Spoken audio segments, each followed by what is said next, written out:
اب سنیے گا، ظہور کے بارے میں دو اس وقت نظریات ہمارے پاس موجود ہیں۔ بعض لوگ کہہ رہے ہیں، بعض نے کتابوں میں بھی لکھا، کتابیں بھی چھاپی ہیں، بعض نے کہا بھائی دنیا میں جتنا ظلم و بربریت پھیلنے دو، ظلم پھیلے گا، گناہ پھیلیں گے تو امام کا ظہور قریب ہے۔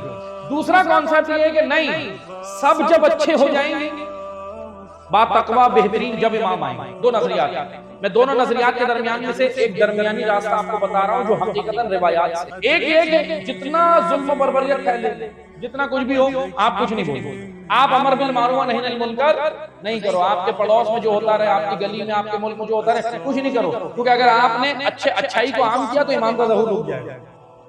ایسے بھی بعض لوگوں نے نظریات ڈالے۔ دوسروں نے کہا نہیں، سب کو اچھا بناؤ، سب با تقویٰ، سب بہترین، سب اعلیٰ ہو جائیں، بہترین معاشرہ، پھر امام آئیں گے۔ تو دیکھیں دونوں نظریات کے اوپر میں ایک سوال کر کے آگے بڑھوں گا۔ ایک نظریہ یہ ہے کہ اگر امام ایسے ماحول میں آئیں کہ سب ظالم ہیں تو 12ویں کے ساتھ بھی وہی ہوگا جو 11 کے ساتھ۔ اللہ حکومت امام قائم کرے گا مگر معجزے سے نہیں، پبلک کے ارادے سے، حق والوں کے ارادے سے۔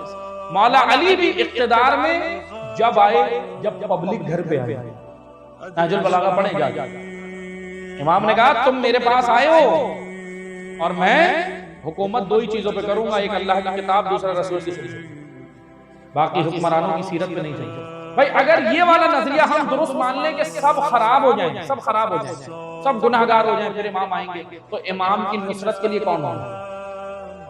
پھر تو امام بھی یا تو شہید کر دیے جائیں گے یا قید۔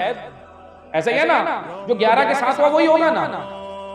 لیکن اللہ ایسے ماحول میں تو نہیں بھیجے گا جو 11 کے ساتھ ہوا۔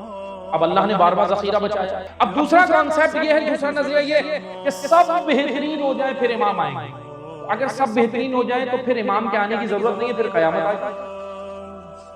توجہ سنیے گا، دو نظریات، سب با تقویٰ ہو جائیں، برائیاں معاشرے سے ختم ہوں گی، پھر امام کی ضرورت ہے؟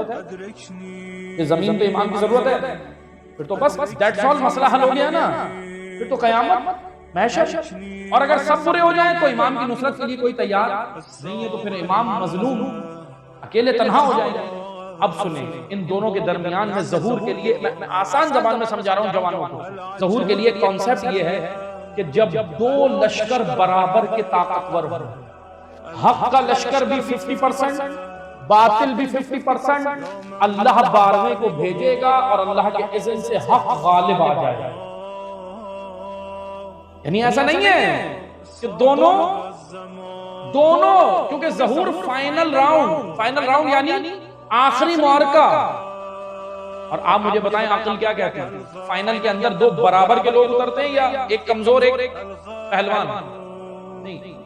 مثلا آپ مثال لے لیں، کوئی میچ لے لیں، کرکٹ کا میچ لے لیں، فائنل میں کون سی ٹیمیں جاتی ہیں؟ اب اگر سٹا نہ ہو، صحیح سے کھیلنے تو کون سی ٹیمیں جاتی ہیں؟ دو برابر کی یا ایک کمزور ایک مضبوط، دو برابر کی جائیں گی نا۔ مثلا آسٹریلیا اور زمبابوے کا فائنل نہیں ہوگا نہیں ہوگا، آسٹریلیا اور انگلینڈ کا ہوگا، پاکستان کا ہوگا، انڈیا کو، یعنی ایسے برابر کی ہوگی تو اس طرح ہوگا۔ اسی لیے توجہ سے سنیں، یہ مثال تھی، اب اس مثال کو چھوڑ، ظہور یعنی فائنل راؤنڈ ہے۔ فائنل راؤنڈ کس کا؟ اسلامی معرکے کے، حق و باطل کی آخری جنگ ہے۔ اس آخری جنگ میں روئے زمین پر حق بھی برابر کا طاقتور ہوگا، باطل بھی برابر کا ہوگا، پھر اللہ 12ویں کو بھیج کے حق کو غالب کر